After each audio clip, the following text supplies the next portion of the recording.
Halo semuanya, sebelumnya perkenalkan dari kelompok kami, saya Kadek Lestariani nomor absen 10. Dan saya Dewa Emily Pradjani nomor absen 27. Nah, pada kesempatan kali ini kami akan membawakan dua topik pembahasan. Yang pertama yaitu menganalisis periodisasi Undang-Undang Dasar 1945. Yang kedua, menganalisis plus minus dari Undang-Undang Dasar 1945. Jadi seperti yang kita ketahui, Undang-Undang Dasar 1945 adalah hukum tertinggi dan sumber dari segala sumber hukum di Indonesia. Sejak tahun 1999, Undang-Undang Dasar 1945 telah mengalami 4 kali amandemen untuk menyesuaikan dengan perkembangan zaman dan tuntutan reformasi. Topik pertama, Undang-Undang Dasar Negara Kesatuan Republik Indonesia yang berdiri sejak 1945 telah mengalami 4 kali proses amandemen. Penjelasan lebih detail dapat kita saksikan pada slide selanjutnya. Bisa dilihat dari slide ini di mana mencantumkan pada 18 Agustus 1945 sampai 27 Desember 1949. UUD 1945 pertama kali disahkan dan berlaku. Namun, pada periode ini, pelaksanaan UUD 1945 belum sepenuhnya berjalan karena Indonesia masih berjuang untuk mempertahankan kemerdekaan. Selanjutnya, pada 27 Desember 1949 hingga 5 Juli 1959, setelah pengakuan kedaulatan, Indonesia menggunakan Undang-Undang Dasar sementara 1950.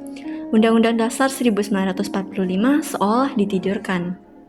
Periodisasi berikutnya pada 5 Juli 1959 hingga 19 Oktober 1999. Presiden Soekarno kembali memberlakukan UUD 1945. Namun, pada periode Orde Baru terjadi penyimpangan dari Undang-Undang Dasar 1945.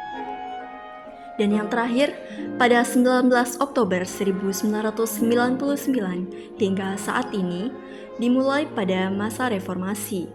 Undang-Undang Dasar 1945 mengalami 4 kali amandemen, yaitu perubahan. Amandemen ini bertujuan untuk memperbaiki dan menyempurnakan Undang-Undang Dasar 1945 agar sesuai dengan perkembangan zaman dan nilai-nilai demokrasi. Topik yang kedua yaitu plus minus Undang-Undang Dasar 1945. UUD 1945 merupakan konstitusi dasar Indonesia yang telah mengalami beberapa perubahan melalui amandemen. Sebagai dokumen yang mengatur kehidupan bernegara, UUD 1945 memiliki sejumlah kelebihan dan kekurangan.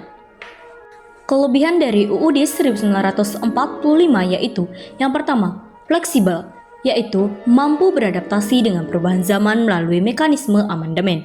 Yang kedua, memiliki nilai-nilai luhur, yaitu mencantumkan nilai-nilai Pancasila sebagai dasar negara yang bersifat universal dan abadi. Yang ketiga yaitu kedaulatan rakyat, di mana menegaskan bahwa kedaulatan berada di tangan rakyat. Yang terakhir yaitu sistem presidensial, memberikan stabilitas politik dengan adanya pemimpin yang kuat. Selanjutnya adalah minus ataupun kekurangan dari Undang-Undang Dasar 1945. Yang pertama adalah keterbatasan mekanisme check and balance. Meskipun UUD 1945 mengatur sistem check and balance antar lembaga negara, namun mekanisme ini masih dianggap kurang efektif dalam mencegah penyalahgunaan kekuasaan.